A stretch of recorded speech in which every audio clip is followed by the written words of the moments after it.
जमहूरियत जुमलेबाजी से नहीं चला करती। लोकतंत्र में सामाजिक न्याय और सहभागिता का समन्वय उसकी भागीदारी द्वारा निर्धारित की जाती है। इतिहास की अपनी गति होती है, उसे न हटाया जा सकता है और न ही घुमाया जा सकता। समय, कला अधिकतर प्रसंगों के क्रूर ही दिखाई देता है, जो अपनी रफ्तार में घटना, संभावना या अतीत के सुनहरे अध्याय को या तो धूमिल कर देता है या मिटा देता है। सादर दैनिक अभिवादन। मैं doctor Janardan Yadav, Juliet young की ऑफिशियल में आपका हार्दिक अभिनंदन है। बिंदेश्वरी प्रसाद मंडल को भारत में सामाजिक न्याय आंदोलन के लिए एक प्रतीकात्मक दर्जा प्राप्त है, जो उत्तर औपनिवेशिक भारत के हाशिए पर पड़े लोगों की मुक्ति के लिए आंदोलन के नेतृत्व और उनके नेतृत्व को जानबूझकर दरकिनार किए जाने को दर्शाता है। एक चौथाई सदी से भी ज्यादा समय से भारतीय राजनीति मंडल कमंडल नामबंदी के द्विधारी समीकरण पर केंद्रित रही है। एक और मंडल के आदर्श पिछड़ों, शूद्रों, अतिशूद्रों, आदिवासियों और मुसलमानों सहित उत्पीड़ित बहुजनों के एक छत्र गठबंधन का प्रतिनिधित्व करते थे, जो हाशिए पर पड़े सामाजिक समूहों की एकता का प्रतीक था। सामाजिक न्याय और शासन के क्षेत्र में अपने उचित प्रतिनिधित्व के लिए संघर्ष करते हुए संख्यात्मक दृष्टि से भी वे बहुसंख्यक थे।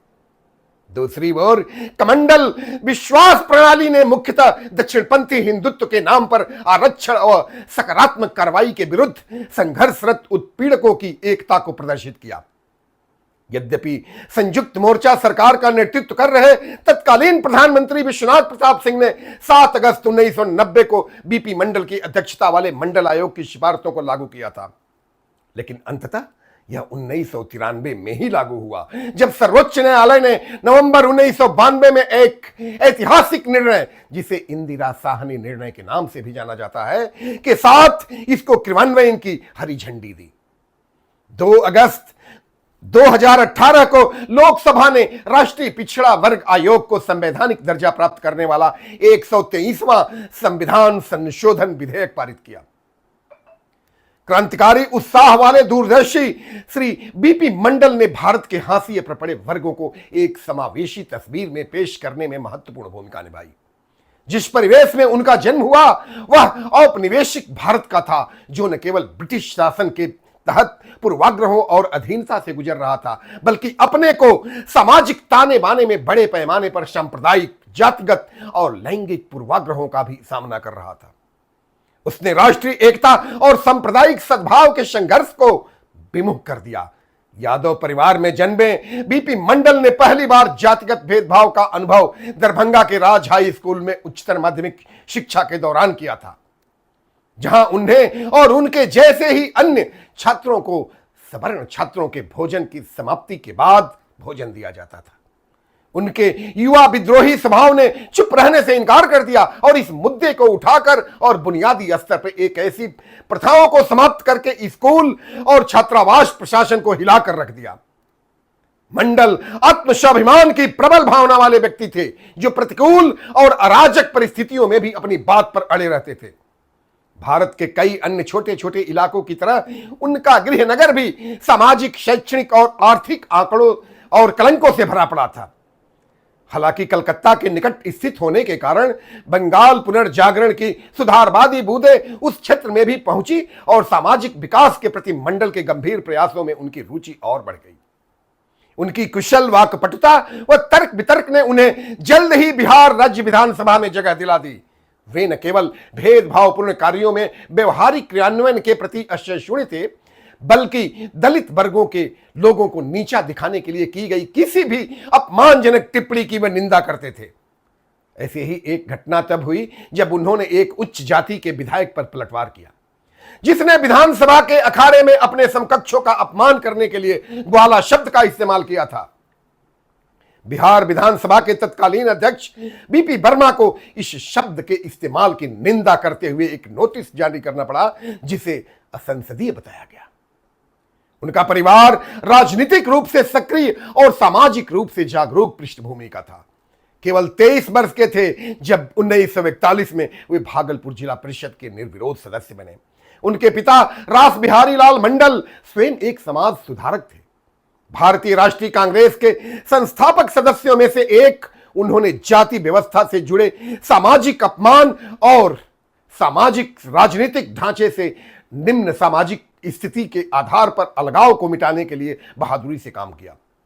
1952 में बिहार राज्य विधानसभा के लिए पहले आम चुनावों के दौरान बीपी मंडल ने कांग्रेस के टिकट पर मधेपुरा विधानसभा सीट से भूपेंद्र नारायण मंडल के खिलाफ जीत हासिल की, जो सोशलिस्ट पार्टी का प्रतिनिधित्व करते थे। हालांकि मंडल भूपेंद्र नारायण के खिलाफ विजयी रहे, लेकिन वे बाद वाले को समाजवादी विचारों को तैयार करने और मधेपुरा को समाजवाद और उसकी प्रगति के लिए एक उर्वर भूमि में बदलने की प्रभावशाली मानते थे। बिहार के पामा गांव में स्थानीय राजपूत जमींदारों ने एक कुर्मी गांव पर हमला किया, जिसके परिणाम स्वरूप पिछड़े वर्ग के नागरिकों पर पुलिस अत्याचार हुए। बिहार विधानसभा के सत्र के दौरान मंडल पर पुलिस के खिलाफ तत्काल सरकारी कार्रवाई और पीड़ितों को मुआवजे की अपनी याचिका वापस लेने पर दबाव डाला गया। उन्होंने तुरंत सत्ता पक्ष की कुर्सी छोड़ दी और इस मुद्दे पर लड़ने के लिए विपक्ष में शामिल हो गए, जिससे निष्क्रिय सत्तारूढ़ दल और भी अपमानित हुआ। इस कदम से उन्हें राम मनोहर लोहिया की संयुक्त सोशलिस्ट पार्टी के राज्य संसदीय बोर्ड के अध्यक्ष का पद दिलवाया। बाद में उन्होंने संयुक्त सोशलिस्ट पार्टी के टिकट पर बिहार में लोकसभा चुनाव जीता और उन्हें राज्य सरकार के स्वास्थ्य मंत्रालय का प्रभारी नियुक्त किया गया। बाद में लोहिया से मतभेदों के कारण उन्होंने पार्टी छोड़ दी। उन्होंने मार्च 1967 में शोषित दल नाम से अपनी नई पार्टी बनाई। उन्होंने 1 फरवरी 68 को राज्य के 7वें मुख्यमंत्री के रूप में शपथ ली, जो उत्तर भारतीय राजनीतिक परिदृश्य का एक ऐसा ऐतिहासिक क्षण था, क्योंकि मंडल पहले पिछड़े वर्ग के मुख्यमंत्री बने। चूंकि वे निचले सदन के निर्वाचित सदस्य थे, इसलिए मुख्यमंत्री पद ग्रहण करने के लिए उन्हें बिहार विधानसभा के किसी एक सदन का सदस्य होना आवश्यक था। मंडल के विधान परिषद सदस्य बनने और मुख्यमंत्री का कार्यभार संभालने से पहले उनकी पार्टी के एक विधायक सतीश सिंह को 4 दिनों के लिए मुख्यमंत्री बनाया गया था। उनके शासनकाल के दौरान उत्तर भारतीय राजनीति के इतिहास में एक और नाटकीय तस्वीर सामने आई, जिसमें उनके मंत्रिमंडल के उच्च जातियों की तुलना में ओबीसी का बहुत स्पष्ट रूप से शामिल था। मंडल ने कांग्रेस द्वारा कई वरिष्ठ कांग्रेस नेताओं और मंत्रियों पर लगे भ्रष्टाचारों के आरोप की जांच के लिए टीएल वेंकटराम अय्यर की अध्यक्षता में गठित अय्यर आयोग नामक जांच आयोग को हटाने के विरोध में मुख्यमंत्री पद से इस्तीफा दे दिया। और इसके अलावा 1968 में उन्होंने मधेपुरा संसदीय सीट से उपचुनाव लड़ा और बिना किसी चुनौती के जीत हासिल की और लोकसभा सदस्य बने। 1977 में वे जनता पार्टी के टिकट पर मधेपुरा निर्वाचन क्षेत्र से फिर लोकसभा के सदस्य बने। काफी राजनीतिक कलाबाजियों के बाद बीपी मंडल 1968 को बिहार के मुख्यमंत्री बने। इनके मुख्यमंत्रित्व काल में बरौनी रिफाइनरी में गैस रिसाव से गंगा नदी में आग लग जाने की घटना को विधानसभा में पंडित विनोदानंद झा ने कहा था कि यदि शूद्र मुख्यमंत्री बनेगा तो गंगा में आग लगेगी ही। बिंदेश्वरी प्रसाद मंडल के दीर्घकालिक विरोधी हठधर्मिता, रूख और दलित वर्गों के समर्थन के परिणाम स्वरूप 20 दिसंबर 1978 को प्रधानमंत्री मोरारजी देसाई के तहत मंडल आयोग या पिछड़ा वर्ग आयोग का गठन हुआ। मंडल की अध्यक्षता में आयोग का उद्देश्य भारत के सामाजिक और शैक्षणिक रूप से पिछड़े वर्गों को स्वीकार करना और उन्हें मुक्त करना और जाति आधारित भेदभाव का सामना करने वालों के लिए आरक्षण के मुद्दों का निवारण करना था। वर्ष 1980 में ओबीसी यानी अन्य पिछड़ा वर्ग को जाति, आर्थिक व सामाजिक मार्करों के आधार पर मुक्ति मिली हुआ माना गया, जिससे भारत की आबादी का 52% हिस्सा बनाया गया। आयोग की एक रिपोर्ट में ओबीसी के लिए केंद्र सरकार और सार्वजनिक क्षेत्रों के उपक्रमों के तहत नौकरियों में 27% का आरक्षण का सुझाव दिया गया। इस प्रकार यह रिपोर्ट सामाजिक, शैक्षणिक व आर्थिक ढांचों में इन खामियों को पहचान करने और उन्हें दूर करने की आवश्यकता पर जोर देती है, जो समाज के एक बड़े वर्ग के लिए हानिकारक है। इसके अलावा मंडल आयोग की रिपोर्ट के कार्यान्वयन के समान अवसर के विचार को इन आकर्षक शुरुआती पंक्तियों के साथ प्रतिष्ठित किया। समानता केवल समानों के बीच ही होती है। असमानों को समान मानना असमानता को अस्थायी बनाता है। मंडल आयोग की सिफारिशें केवल आरक्षण के लिए नहीं थी, जैसा कि मीडिया ने आमतौर पर प्रस्तुत किया था। इसने विशाल पिछड़ों दलितों में यह विश्वास जगाया है कि वे बेकार नहीं है। शायद यही वह बोध और नव विकसित चेतना है कि विधानसभाओं और संसद में इस जाति समूह के लिए आरक्षित सीटें न होने के बावजूद राज्य विधानसभाओं और केंद्रीय संसद, विशेषकर निचले सदनों की संरचना की सिफारिशों को लागू होने के बाद नाटकीय बदलाव आया। शायद इसी कारण से क्रिस्टोफर जेपरलॉन्ग ने मंडल आंदोलन की भारत की मौन क्रांति कहा था। मंडल आयोग की सिफारिश की एक और अभूतपूर्व उपलब्धि मुस्लिम आबादी के एक हिस्से को, मुख्यतः लोहार, नाई, धोबी और मोची जैसे व्यवसाय में लगे लोगों को ओबीसी के रूप में मान्यता देना है। मुस्लिम जात समूहों को ओबीसी के रूप में वर्गीकृत करना ही भारत की प्रचलित रूढ़िवादी सांप्रदायिक दैत्यता की धज्जियां उड़ाता है। यहां तक कि मंडल आयोग की सिफारिश का विरोध करते हुए ऊंची जातियों ने हाथ में झाड़ू लेकर इन तुच्छ नौकरियों और व्यवसायों का मजाक उड़ाया, यह दर्शाते हुए कि इन जात समूहों के लिए नौकरियों में आरक्षण अंततः उन्हें ऐसे तुच्छ व्यवसायों में ढकेल दिया है। इसलिए 1982 में 64 वर्ष की आयु में हृदयाघात के कारण अंतिम सांस लेने वाले मंडल की घटना के इस युवा राष्ट्र का दूरगामी परिणाम हुआ।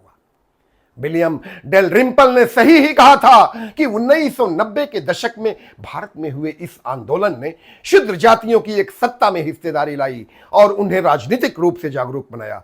ठीक वैसा ही जैसा 1960 के दशक में नागरिक अधिकार आंदोलन में अमेरिकी अश्वेतों के लिए किया गया था। आज कोई वचन पत्र बांट रहा है, कोई संकल्प पत्र, मगर सही मायने में जनता को किए गए वादे के मुताबिक कम लोग ही गंभीर नजर आ रहे हैं। 1989 के आम चुनाव में जनता दल के घोषणा पत्र में मंडल कमीशन की सिफारिशों को लागू करना शामिल था, मगर जब उसके एक अंश को लागू किया गया तो सरकार के बाहर से समर्थन दे रही भाजपा के लाल कृष्ण आडवाणी ने सोमनाथ से कमंडल रथ निकाल दिया। संसद में शरद यादव ने अपने भाषण में कहा था कि यह कोई राम रथ नहीं, यह भाजपा का रथ है। लाल कृष्ण आडवाणी की रथ यात्रा को लोगों ने खूब याद किया, मगर याद कीजिए कि शरद यादव की 25 अगस्त 1992 को बीपी मंडल के गांव मुरहो मधेपुरा से निकाली गई मंडल रथ यात्रा कितने लोगों को याद है। जब सो रहा था मुल्क कुदरत की गोद में, उस वक्त ये बुलंद हुई थी अजान सी, कांटों को आप फूल से कैसे निकालते, चलिए यहां पे अक्ल के दामन को थाम के, चलिए यहां पर अक्ल के दामन को थाम के। जय मंडल, धन्यवाद।